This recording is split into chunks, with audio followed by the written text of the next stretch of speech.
exam? Congratulations. Worked so hard, I forgot to vacation. Ooh. Congratulations. But here's the truth that nobody tells you. Being a BCBA is more than supervising RBTs and writing treatment plans. In this video, I am going to share with you the top 5 things that I wish someone would have told me before starting my career as a BCBA. So whether you're about to start your first job or you maybe been in your role for a few weeks and already feeling overwhelmed, this video is for you. In your first year, it will probably feel like you are drinking from a fire hose. It will feel like it is just never ending, honestly. You will feel unprepared even after passing the exam. That is okay. That is normal. I do want to say it is normal to feel like I just passed. I took all my time studying. I did my field work experience. I did all the things. And here I am. I have my certificate that says I'm a BCBA, but yet I feel like I know nothing. That is normal. I was there. Even as a doctoral level BCBA today, some days I still feel like I don't know what's going on. So give yourself a little bit of grace because the field of ABA is so complex and there are so many different settings in which we can work, so many different populations. So don't be too hard on yourself. Give yourself some grace. You get a pass. We all have gotten passes and you are not exempt from the pass. So give yourself a pass. I remember walking into my very first meeting as a BCBA. Of course, I thought I was all that in a bag of chips. I thought I was that girl. Back then, that girl wasn't a thing. I just thought I was all that in a bag of chips. Okay. And I walked into that meeting thinking, okay, I got my computer, I got my files because we're going to do a clinical case consultation. And I just knew we were going to talk about clinical cases and all the things and suggestions on cases and all of that. And no, that was not what the meeting was about. They did not prepare me for that in college. And I got a little taste of it in my fieldwork experience. But of course, I'm the BCBA now. So this is what I think it should look like. And that was not the case. During that meeting, I was discussing, and we were discussing as a group, how to manage staff conflict, how to manage parents that were upset or disgruntled and things like that, how my utilization was low and I needed to kick it up in gear because my clients kept canceling because of my staff. So those were some of the things that we were discussing during those meetings, and I was not prepared to go into all of that. I just thought you were going to tell me how to be more effective in my PECS implementation.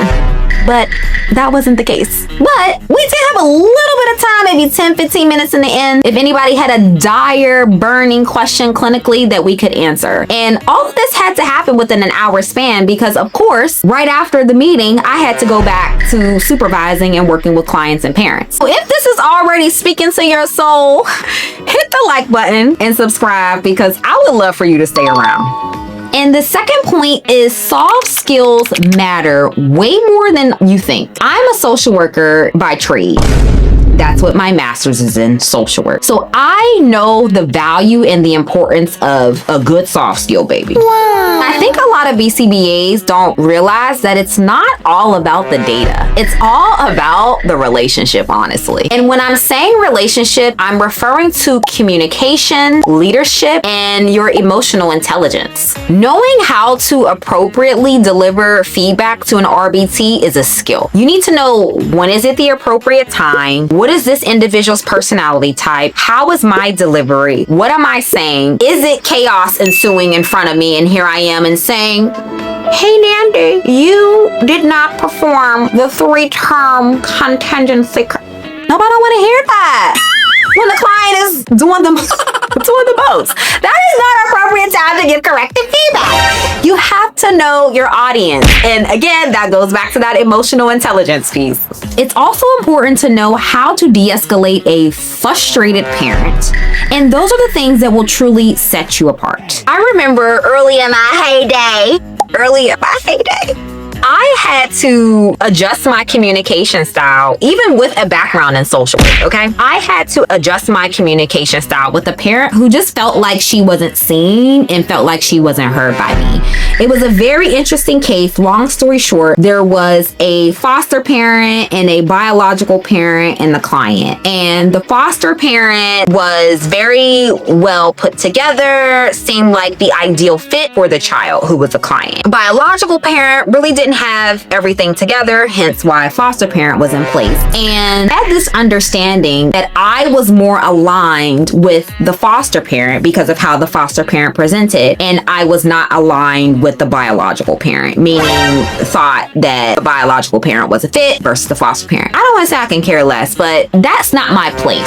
I am here to be a neutral party. So whatever foster parent is saying, I take in and I act accordingly. What other biological parent is saying, I take in and I act accordingly. I am not showing favoritism to either party. The person that I care about the most in this situation is the client. So whatever I need to know to better serve the client, to then ultimately better serve the family unit, is what I will do. However, that wasn't something that I was able to effectively in that time communicate with the biological parent because they thought otherwise. So I really had to take my time to build the relationship, hear the parent, and figure out how can I, as the BCBA, adjust my behavior so that I can continue to build the relationship and rapport with this parent who was the biological parent so that they could feel seen and heard, as well as continuing to maintain the relationship that I had with the foster parent. And with me being able to make those adjustments ultimately led to better outcomes for the client. And that's what it's about. The third point is not trying to do it all. It is so easy for us to want to put on our superhero cape and think that we should do everything, but you shouldn't. And this is coming from a person as a business owner who sometimes also feels like I have to do it all because of the mindset that I had adopted when I was a BCBA. Not the scheduler, you're not the admin, you are not the direct therapist. It's okay to set those boundaries as well as ask for support. And I think because I am a BCBA and I've been in mental health positions or helping professional roles, that I know what it feels like to wear all the hats. So I think that could even be for me one barrier to being a CEO. It's like a positive and a con.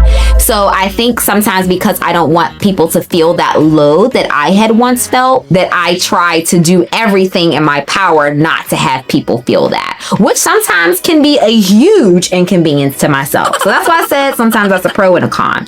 However, as a BCBA, it's important as well for you to know what is my job description, what is it that is within my lane, and granted, not to say you're not the scheduler, you're not the admin, don't do it all. Granted, if it's something that is recurring, you should not be doing it. If it is that the culture of your organization is to be helpful and to be able to lend a hand when needed, okay. If it is that a staff out and it's last minute and the client is at the door, it might mean that yes, you can step in to do direct services if it is your client. However, if that is something that is not you want to do and it's a hard boundary, that's something that you have to take up with your employer and communicate that. And not to say that the person that steps in is better than the person that doesn't, because it all depends upon the culture and the community that is being fostered within your organization. But the purpose of me saying this here about not doing it all is like, these should not be things that are recurring. It should be that if it becomes recurring, that there are things that are set up in place so that you are not then being bogged down with things that aren't really what you signed up to do.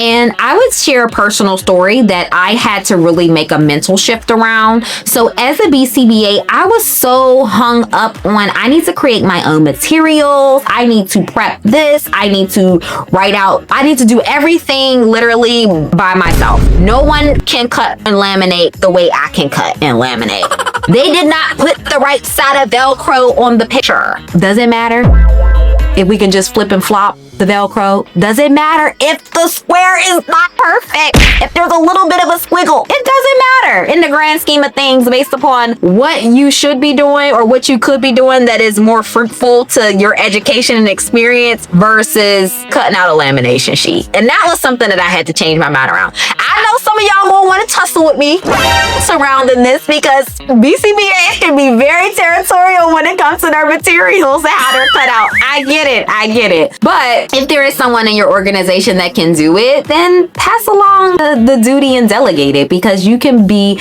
more impactful in other ways than making sure that picture of the apple is cut in the perfect square. The fourth point is that being a supervisor is honestly a skill. It's not just a task. And I think that because of the nature of what we do as BCBAs, it feels like, okay, gotta supervise the BCBA, check, gotta do this, check, gotta do that, check. It really comes down to what is the relationship that you've been able to build with this individual. Because in our programs, no one really taught us probably how to build relationships with the staff, honestly, aside from like just reinforce. But honestly, it goes beyond reinforcing from a tangible perspective of giving someone something. And also too, our programs don't really teach us how to be a leader. And that is super important when you are supervising someone or managing someone for that matter. You need to know, how can I show up as a leader and what are the qualities that a leader has? If you all would like me to make a video on leadership and good qualities of a leader, be sure to type leader below and I'll be sure to make a video on that. When we're thinking about training and development and leadership, if you want your RBTs to be willing, aside from it just being their job to do it, right? Because let's be honest, there are some RBTs that this is what the job says and they still don't do it. We ain't gonna go down that road, but people are out there. Same for BCBA, if we want to be honest. So if it is that you are wanting someone to implement the programs that you're putting into place, you have to build relationship with them. You have to be able to connect with them. If you want your RBT or your BT to respect you, you have to give respect. Just because you're a BCBA doesn't mean that people have to respect you. Same for the parents. You have to be able to show that you are worthy of other people's respect. One, by giving people respect. Two, by not having a top-down approach and saying, well, I'm the BCBA, so because I said it, then do it because I'm the BCBA and I know what's best. That's not always true. That's not always true. So as a leader, you also want to get feedback and use the feedback and implement the feedback. And also not always thinking of it from a perspective of, because I'm the supervisor, I can only tell you what to do. You can't tell me what to do. That's not how it goes. And when I'm also speaking about feedback, I'm referring to feedback that the RBTs or the BTs have on the client's programs. And when you actually make those adjustments or take their suggestions and implement them, oh my gosh, that is like such a morale booster for your team, because it shows them that you do believe in what they say and you take it in consideration and that their thoughts have value, because they do. And that is what makes you a good leader and supervisor. So for me, what I had done that really was helpful is scheduling time just to talk, hang out with my RBTs and BTs, get to know them, just listen to them and what they had to say, because the field in itself is very corrective. There's always things that are changing regarding programming, always things that we just have to do naturally. So if you're consistently giving someone have to correct the feedback, after a while, it starts to get very testy, right? The RBTs are like, listen, I don't even want to see you. I don't even want to talk to you because every time I see you, you got something negative to say. So when it is that you just literally take a chance and a moment to just listen to them, hear them out, get to know them, that honestly goes a very, very long way. And that is something that I have done even as the owner of the company. I sometimes just have therapists come in, drop by my office and talk to me about random stuff. Things I'm not even interested in half of the time, but I entertain the conversation because I know that it's something that's important. Same for my parents. It's all about building the relationship, because literally it will take you so far. And those moments will create more buy-in than a graph. I'm just being honest. I am being honest. And I know some of y'all not gonna like that, but it's true. If you don't have the buy-in from your team, then your programs aren't going to be ran correctly. If you don't have and give respect to your team, when you walk away, they're gonna talk about you. When you walk away, they're not going to implement that program the way that you asked them to. And this is any industry. So take the time. I know I feel like I'm harping on y'all. This is just an important point. Take the time to build relationship because everything else will just flow once you have that in place. And last, your confidence will grow with time, not credentials. As I mentioned earlier, even as a doctoral level BCBA, I still am learning. And I have a PhD. So give yourself that time and that space to know that it is a process. And the more exposure and the more experiences you obtain, it will only make you a better provider. Don't let people tell you, take CEUs, do this. Great. CEUs are great. We need them to learn. But CEUs is not an 100% guarantee to you becoming more confident as a professional. That is just not going to happen. That's like becoming a BCBA only by reading a book, never interacting with a client. As we know, the cases and the things you read and the interventions that you read in journal articles are very different than when you standing right in front of Johnny or when you're standing right in front of your RBT Susie. It's not the same. So making sure that you have those hands-on experiences and those wins through your hands-on experiences are the lessons, and then being able to correct them for the next time is what will then help you to build your confidence. And every session that you run, every difficult conversation that you have, it all adds up. Because when I first started as a BCBA, I'm not afraid to have a difficult conversation. I am not scared, but I don't like it. I do not like having difficult conversations. But when I first started out, there was a staff member that I had to have a really difficult conversation with. And I was nervous. My heart was beating out my chest. I was like, oh my gosh, I hope my director facilitates this conversation. No, it wasn't facilitated by the director. The director was looking at me like, you got this. And I was like, oh my gosh, I don't know what to say. I'm new in this role and I'm over here telling somebody like that they didn't do something right and I barely think I'm doing things right, and oh my goodness. But it all worked out in the past, and now present day, fast forward, I've been almost a BCBA about 10 years. Fast forward to today, me having exposure and experiences to those difficult conversations with staff, difficult conversations with parents, sometimes difficult conversations with clients because those clients be talking back.